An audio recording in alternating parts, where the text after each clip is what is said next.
విశ్వవిఖ్యాత నట సార్వభౌమ స్వర్గీయ శ్రీ నందమూరి తారక రామారావు గారు తెలుగు ప్రజల ఆత్మగౌరవం కోసం స్థాపించిన పార్టీ తెలుగుదేశం పార్టీ.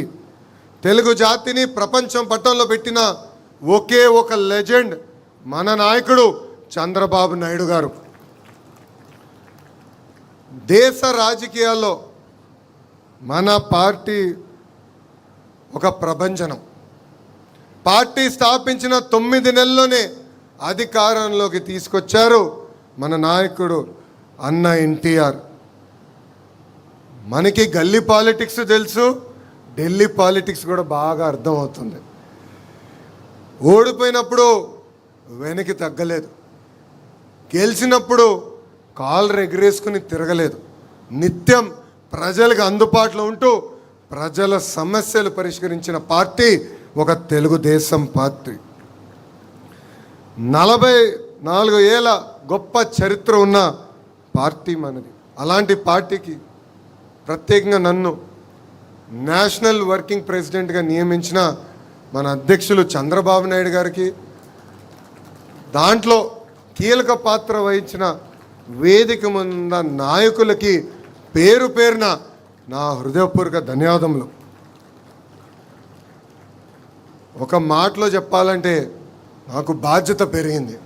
యువగలం పాదయాత్రలో మిమ్మల్ని అందరినీ కలుసుకుంటూ మీ సమస్యలు వింటూ ఇప్పుడు అధికారంలోకి వచ్చిన తర్వాత ఆ సమస్యలు పరిష్కరించే దిశగా నేను పనిచేస్తూ వచ్చా. వాస్తవంగా చెప్పాలంటే ఈ పదవి అనౌన్స్ చేసినప్పుడు నేను చంద్రగిరి నియోజకవర్గంలో ఉన్నా. ఇంకా ఆ బాధ్యత నాలో, అంటే ఇంకా ఈ పదవి ఏం చేయాలి, ఎలా చేస్తే న్యాయం చేయించిన విషయం ఇప్పుడిప్పుడు నేను తెలుసుకుంటాం జరుగుతుంది. మొన్న నవ్వుతానా, ఒక పక్కన బాధ్యత, ఇంకో పక్కన ఈ బరువుని కూడా మోయాల్సిన అవసరం ఉంది. ఇది కేవలం నా ఒక్కడి వల్ల కాదు, ఎందుకంటే వేదిక మీద పాలిట్ బ్యూరో సభ్యుల వైపు నేను చూస్తున్నా, వేదిక ముందల నాయకుల వైపు నేను చూస్తున్నా. కలిసికట్టుగా మనం పనిచేయాలి, కలిసికట్టుగా మనం ముందరికి వెళ్ళాలి. అప్పుడే మనం అనుకుంది మనందరం సాధించగలుగుతాం తప్ప ఏదో నేను ఒక్కడనే చేయగలుగుతాను అన్న అహంకారం నాకు లేదు. కానీ లోకేషే అన్నీ చేయగలుగుతారని మీరు అనుకుంటే చాలా పొరపాటు పడుతున్నారు. కలిసికట్టుగా పనిచేద్దాం.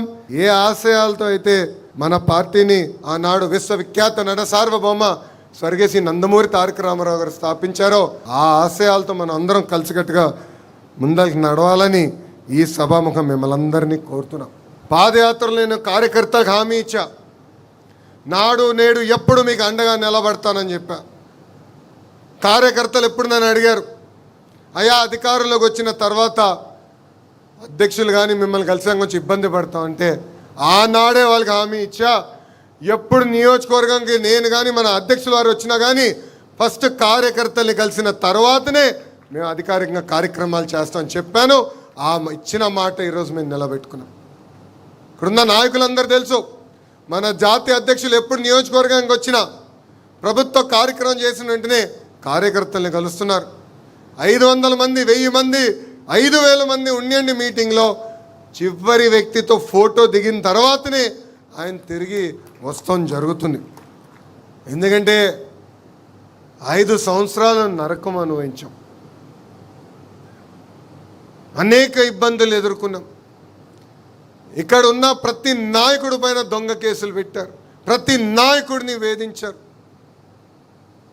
అందుకే నేను గర్వంగా చెప్తున్నా, పుంగనూరు నియోజకవర్గంలో నామినేషన్ పత్రాలు లాగాలనుకున్నప్పుడు తొడగొట్టి మీసాలు మెలేసి రా రా అని చెప్పిన మన అంజిరెడ్డి తాతనే మీ లోకేష్కి స్ఫూర్తి. అంతేకాదు మెడపై కత్తి పెట్టి వాళ్ళ నాయకుడికి జై చెప్పమంటే జై తెలుగుదేశం, జై చంద్రబాబు చెప్పి ప్రాణాలు కోల్పోయిన తోట చంద్రయ్యనే నాకు ఒక ఆదర్శం. పల్నాడులో ఏకంగా ఒక తల్లిపైన దాడి చేసి రక్తం కారుతున్నా కూడా చివరి ఓటు పడే వరకు బూత్లో నిలబడిన మంజుల గారే నాకు ఒక లక్ష్యం. కరెక్ట్గా కృష్ణానది అటుపక్కన గాంధీ గారు అని ఒక సీనియర్ నాయకుడు ఉన్నారు, అనేక మార్లు కార్పొరేటర్గా చేసిన వ్యక్తి. వాళ్ళ నాయకుడిని నిలదీస్తున్నాడని ఏకంగా కంటి చూపు పోయే విధంగా పొడిశారు. అయినా కూడా ఎత్తిన పసుపు జెండా దించకుండా, మడుమ తిప్పకుండా జై తెలుగుదేశం అన్న గాంధీ గారే నాకు స్ఫూర్తి. కోటి సభ్యత్వాలతో రికార్డులు మనందరం బద్దలు కొట్టాం. కార్యకర్తల సంక్షేమమే ఒక లక్ష్యంగా పెట్టుకుని మనందరం పనిచేసాం.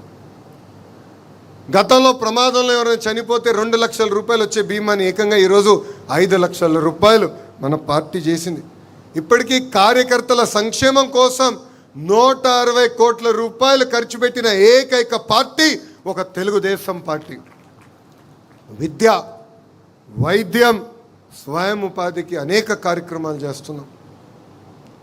ఏకంగా ఒక పెద్ద వ్యవస్థని మేము ఈరోజు ఏర్పాటు చేసాం. బ్లాక్ 2లో ఆ వ్యవస్థ పనిచేస్తుంది. కార్యకర్తలకు అండగా నిలబడతాం. కార్యకర్తల తరపున వాళ్ళ సమస్యలు పరిష్కరించే బాధ్యత మనందరం తీసుకోవాలని ఈ సభాముఖంగా కోరుతున్నాం. Please subscribe to Leo news for more videos.